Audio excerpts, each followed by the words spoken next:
Halo, nama saya Bagus Kurniawan dengan NIM 19112686 dari kelas 19 Informatika 02. Saya akan menjelaskan penjadwalan CPU. Langsung saja ke pengertian. Penjadwalan CPU adalah proses-proses yang ada di memori utama untuk dieksekusi dan mengalokasikan CPU untuk salah satu dari proses tersebut. Seleksi semacam ini disebut dengan short term scheduler. Keputusan untuk menjadwalkan CPU mengikuti keempat keadaan di bawah ini. Pertama, running ke waiting. 2, running ke ready. 3, waiting ke ready. Dan 4, apabila proses berhenti. Di sini maksud dari non-preemptive adalah tidak bisa digantikan dengan tugas yang lain. Sedangkan preemptive adalah bisa diganti dengan tugas yang lain. Macam-macam algoritma. Pertama, first come first serve scheduling. Kedua, shortest job first scheduler. 3, priority scheduling, dan 4, round robin scheduling.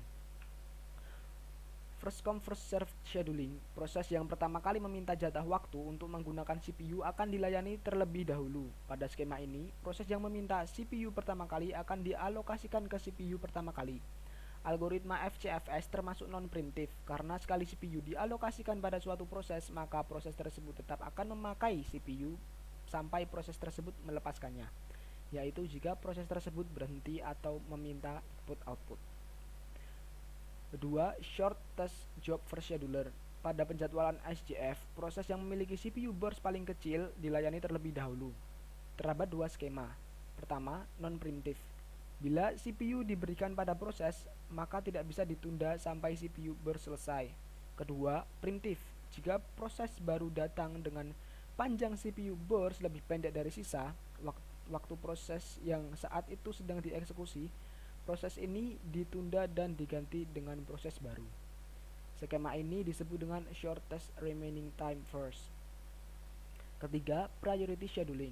Priority scheduling merupakan algoritma penjadwalan yang mendahulukan proses yang memiliki prioritas tertinggi. Prioritas suatu proses dapat ditentukan melalui beberapa karakteristik, antara lain: pertama, time limit. 2, memory requirement. 3, access file. 4, perbandingan input-output burst dengan CPU burst. Dan 5, tingkat kepentingan proses. Keempat, round robin scheduling. Alamat ini menggilir proses yang ada di antrian. Setiap proses mendapatkan jatah sebesar time quantum. Jika time quantumnya habis atau proses sudah selesai, CPU akan dialokasikan ke proses berikutnya. Di sini saya akan menjelaskan first come first serve scheduling. Dimulai dengan arrival time 0, 1, 3, dan 6. Di arrival time P pertama, ini dari 0 ke 2, lalu ditambah dengan 6 dari 2 ke 8, lalu dari 8 ditambah dengan 8, itu dari 8 ke 16, dan 16 ditambah 6 dari 16 ke 22.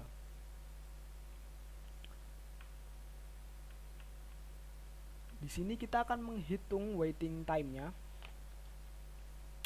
0 pertama di P1-nya 0 karena itu adalah proses yang pertama, dan P2 2 dikurangi min 1 karena dimulai dari angka 2 dan angka pertama yang masuk adalah 1. Dan di P3 kita ada 8 dikurangi 3, dan P4 ada 16 dikurangi 6. Dan semua totalnya adalah sekitar, itu ada 15, dan 15 dibagi ke 4 atau jumlah dari P-nya P4, dan menghasilkan 3,75 satuan waktu. Terima kasih dan sekian. Apabila ada salah kata mohon dimaafkan.